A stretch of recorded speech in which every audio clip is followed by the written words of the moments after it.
নমস্কার, Jio learner YouTube চ্যানেলে আপনাদের সবাইকে স্বাগত জানাই।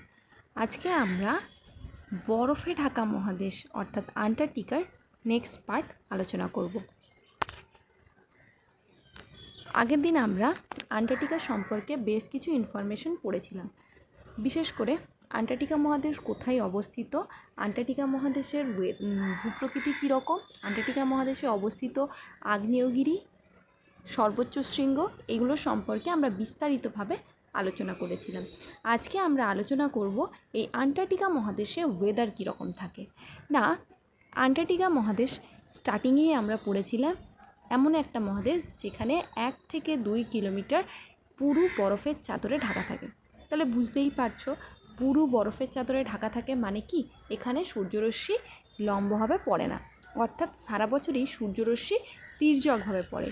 তাই এই মহাদেশ হলো পৃথিবীর শীতলতম একটি অঞ্চল, যেখানে সারা বছরই হিম শীতল আবহাওয়া এবং কনকনে ঠান্ডা বাতাস আর তুষারঝড় চলে। কি এখন মনে হচ্ছে না, এই ভ্যাপসা গরমে যদি আন্টার্কটিকার মতো আমাদের এখানেও কনকনে ঠান্ডা হাওয়া বইতো, কি ভালোটাই না হতো।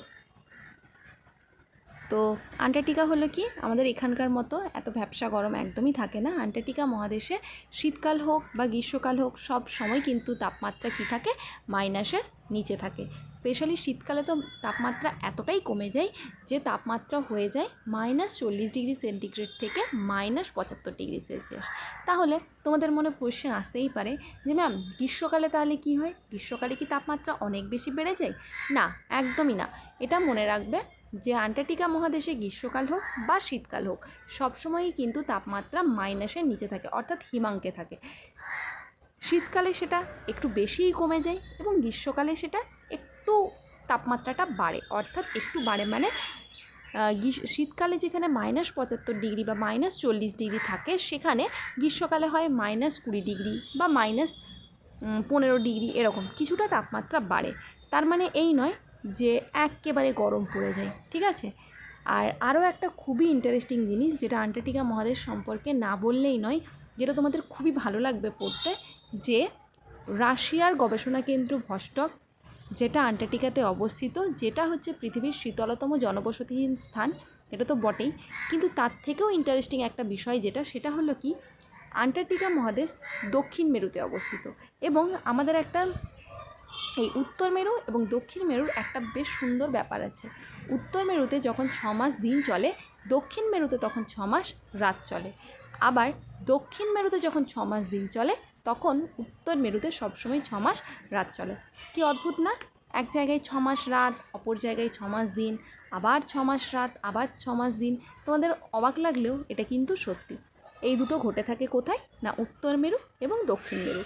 তো আন্টার্কটিকা যেহেতু দক্ষিণ মেরুতে অবস্থিত, তাই আন্টার্কটিকা মাসে কখন কি হয় না, মে মাস থেকে আগস্ট মাস পর্যন্ত আন্টার্কটিকাতে কি হয় না, সূর্য একেবারেই দেখা যায় না। অর্থাৎ কি বললাম, রাত থাকে, রাত্রেবেলায় সূর্য দেখা যায় না, তাই না? তো এখানে ঠিক রাত্রেবেলায় সূর্য দেখতে পাওয়া যায় না। এরপরে সূর্য দেখা যায় না, কিন্তু হঠাৎ করে রং বেরঙের আলোর ছটা দেখতে পাওয়া যায়। আমাদের এখানে বৃষ্টির পর যেমন রামধনু দেখতে পাওয়া যায়, বেশ কালারফুল, বেনিয়া সহকলা, মানে এত রঙের একটা রামধনু আমরা দেখতে পাই, ঠিক সেরকমই আন্টার্কটিকা মহাদেশে আমরা কি দেখতে পাই না, যখন 6 মাস রাত্রি চলে, মে মাস থেকে আগস্ট মাস পর্যন্ত, সেই সময় হঠাৎ বেশ কালারফুল রং বেরঙের আলোর ছটা দেখতে পাওয়া যায়, যেটাকে বলা হয় কি, মেরুজ্যোতি। এই মেরুজ্যোতি কেন হয় বা কী হয় এটা একটু বলে দিই। এই যে দেখো, সুন্দর সুন্দর আলোর ছটা না, দেখেই কি সুন্দর, মনটা ভরে গেল, মনে হচ্ছে না যে কি সুন্দর, কোথায় একটা সুন্দর। এরপরে আমরা পড়ব যে এই যে মেরুজ্যোতি, এই মেরুজ্যোতি হয় কেন।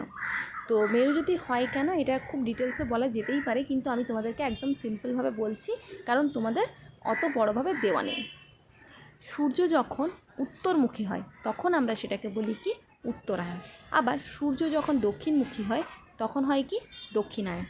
এই দুটো জিনিস মনে রাখবে। আর আরও একটা জিনিস কি বললাম না, উত্তর গোলার্ধের মধ্যে উত্তর মেরুতে যখন 6 মাস দিন হয়, দক্ষিণ মেরুতে 6 মাস রাত হয়। আবার দক্ষিণ মেরুতে যখন 6 মাস রাত হয়, তখন দিন হয়, তখন উত্তর মেরুতে 6 মাস রাত হয়।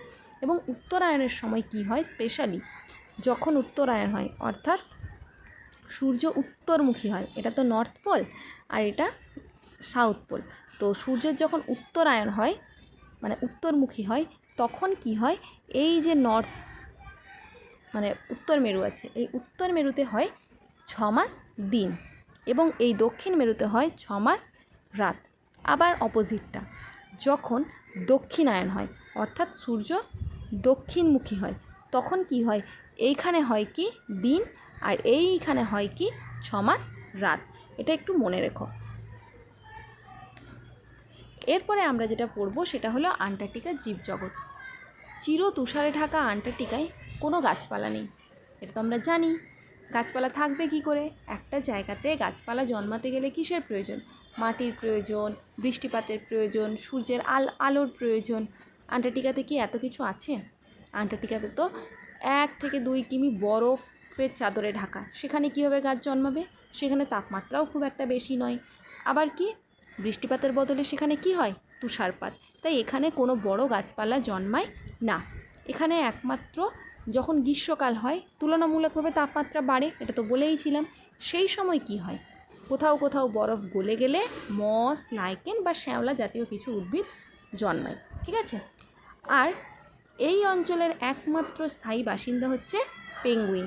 এরা ভয়ঙ্কর ঠান্ডাতেও কিন্তু অভ্যস্ত। চারপাশে প্রচুর মাছ পাওয়া যায় এবং সামুদ্রিক পাখি, তিমি, শিল এরাও কিন্তু এখানকার বাসিন্দা বলতে পারো। এবং আন্টার্কটিকায় সমুদ্র চিংড়ি জাতীয় ক্রিল পাওয়া যায়।